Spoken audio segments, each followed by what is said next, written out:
Silverfish swarm. The biting mountain wind had long forgotten its way into the crumbling halls of the Blackrock Keep. For centuries, its jagged spires had clawed at the clouds, a monument of forgotten kingdoms. Now, nothing but a vast, silent sentinel overlooking the sprawling taiga below. It was this silence, deep and undisturbed, that beckoned Jax. He was a miner, not a king, but the lure of forgotten veins of ore, deep beneath the keep's foundations, sang a song only his pickaxe could truly understand. Jax strode through the grand, collapsed entrance, his heavy boots crunching on ancient rubble. Torches, quickly placed, cast dancing shadows on moss-covered stone, revealing hints of once ornate carvings. The air was thick with the scent of damp earth and age. He gripped his diamond pickaxe, its polished facets glinting in the meager light, and descended into the keep's belly, where the real treasures lay. The upper levels were mostly empty, save for the occasional half-rotted wooden beam and the lingering chill of disuse. Jax soon found the main stairwell, a gaping maw that plunged into darkness. As he picked his way down, the sounds of the surface world faded, replaced by the faint drip of water and the distant, almost imperceptible hum of the earth itself. He reached what must have been the keep's lowest dungeon, now just a network of naturally formed caverns intertwined with man-made tunnels. Here, the rock was harder, the air colder, promising deeper veins of ore. His pickaxe bit into a seam of rich iron, sending chips flying. A faint scratching sound, almost like gravel shifting, drew his attention. A small gray creature, no bigger than his thumb, scurried out of the broken stone and darted towards his boot. A silverfish. Jax frowned. Annoying little pests, but common enough in deep caverns. He swung his pickaxe with a practiced flick of his wrist, and the creature disintegrated into a puff of gray dust. No bother. He returned to his mining, the rhythmic thunk of his pickaxe against stone filling the void. But the scratches persisted. Another silverfish, then two, then three, darted from the walls. Jax dispatched them efficiently, a slight irritation growing. These creatures were usually solitary, or at least encountered in small manageable groups. This was more. As he broke through a thin rock wall, revealing a natural cave pocket, a dozen more scuttled from the shadows, their tiny legs clicking on the stone floor. He drew his diamond sword, the sharp steel cutting through the swarm with precise, practiced movements. They were weak, individually, but their numbers were beginning to mount. He felt a prickle of unease. This was unusual. Jax pushed deeper, drawn by a glimmering vein of gold he'd spotted further down the tunnel. The silverfish seemed to be everywhere now. They burst from what appeared to be solid stone blocks, sometimes even from blocks he had just placed himself, their surprising ferocity making mining a perilous endeavor. He was constantly turning, swatting, swinging, his concentration fractured. He noticed their behavior was odd. They weren't just attacking him. They were also moving in peculiar patterns, always towards a specific direction, a deeper, almost imperceptible pulse in the stone that only a seasoned miner, attuned to the earth's whispers, could feel. The air grew heavy, charged with a strange, almost electric hum.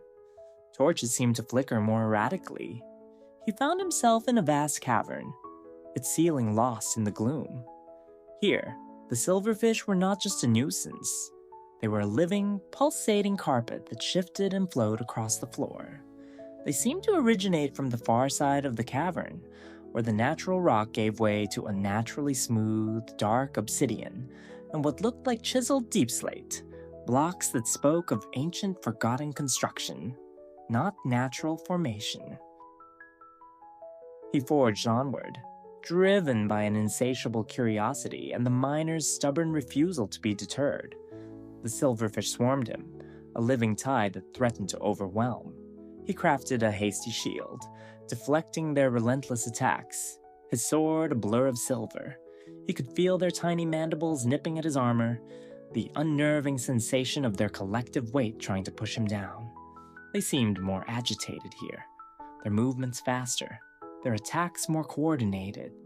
It was as if something was driving them, pushing them forward in a frantic, desperate surge. The source of the infestation became horrifyingly clear as he approached the unnatural construction. It wasn't a natural silverfish nest. It was a structure. Deep within a massive chamber, carved from the very heart of the mountain, stood a monstrous block. It was unlike anything Jax had ever seen. Black as the void, yet pulsating with faint, sickly purple light. It throbbed with a low, guttural hum that vibrated through the very bedrock. It was roughly cubic, larger than a crafting table, and from its sides, an endless stream of silver fish poured forth, their tiny forms coalescing from the dark energy that emanated from the block. It was a spawner, but one of a kind, radiating a palpable sense of wrongness. The silverfish around the block were a frenzy of motion, a living maelstrom of segmented bodies and clicking legs. They seemed to be guarding it, circling it with a protective, almost reverent intensity. This was no mere infestation. It was a phenomenon, a creation, an aberrant heart beating deep within the earth, spewing forth its countless gray progeny. Jax gripped his sword tighter, a cold dread mixing with a surge of grim determination. This had to stop. He lunged forward, ignoring the initial wave of silverfish that crashed against his shield. He knew his pickaxe, even a diamond one, might not be enough for this monstrous spawner. He had to be strategic. He spotted a narrow ledge above the pulsating block, a precarious perch that might offer an advantage. With desperate leaps, he scaled the jagged rock, the silverfish scrabbling at his heels, threatening to drag him down. From his vantage point, he surveyed the scene. The block pulsed, a malevolent heart. He noticed a peculiar pattern in its output. After a large burst of silverfish, it would momentarily dim, its pulsations slowing slightly before flaring up again. That was his window. He needed something explosive, something to shatter that dark, unnatural stone. He rummaged through his inventory. An idea sparked. He had a few sticks of TNT, remnants from a previous deep ore expedition. Risky, but necessary. He quickly crafted a few more, placing them carefully on the ledge. The silverfish below were a chaotic, seething mass, their tiny chittering almost deafening. He had to draw them away, create a diversion. With a deep breath, he pulled out a stack of cobblestone and began to quickly construct a pillar, dropping it strategically in the middle of the chamber, drawing the silverfish's aggro.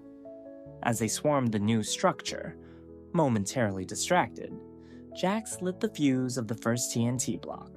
He held his breath, the hissing fuse a tiny beacon in the gloom. A deafening boom ripped through the cavern, shaking the very foundations of the keep. Stone fragments rained down, and a cloud of dust billowed, momentarily obscuring everything. The explosion didn't destroy the spawner, but it cracked its obsidian casing, and the flow of silverfish visibly slowed, their forms appearing more ephemeral. Jax quickly lit another block, then another, targeting the fissures in the pulsating stone. The cavern became a symphony of explosions and the frantic chittering of the confused, disoriented silverfish. Each blast weakened the spawner, making it shudder and groan like a wounded beast. Its purple glow flickered erratically, dimming with each successful hit. Finally, with a thunderous crack that resonated through the mountain, the monstrous spawner shattered, exploding not into fragments, but into a cloud of dark particles that dissipated into nothingness. Silence. The sudden quiet was jarring, absolute. The pulsing hum was gone. The frantic chittering had ceased. The remaining silverfish, deprived of their source, seemed to deflate, Their aggressive postures slumped. Their movements became aimless, and one by one, they burrowed back into the seemingly solid stone walls, disappearing as if they had never been. The air, once thick with strange energy, now felt clean, albeit still damp and cold. Jack stood on the precarious ledge, chest heaving, his body aching from the relentless combat. He wiped grime from his face, looking down at the empty space where the spawner had been. Just smooth, dark obsidian now, scarred by the explosions. The Blackrock Keep, once a silent monument, had harbored a secret, a dark heart beating beneath its ancient stones. It wasn't just gold and diamonds that lay hidden in the deep earth. It was something far more profound and unsettling. He climbed down, his boots echoing in the now truly silent chamber. The silence was different this time. A peaceful, undisturbed quiet, not the tense, waiting stillness that had first drawn him in. He had come for ore, for the thrill of discovery, but he had found something far stranger, a hidden truth about the world he mined. He would carry that knowledge with him, a new understanding of the deep and mysterious forces that shaped the bedrock beneath his feet. The mountain had yielded his secret, and Jax, the persistent miner, was ready for whatever the next delve might reveal.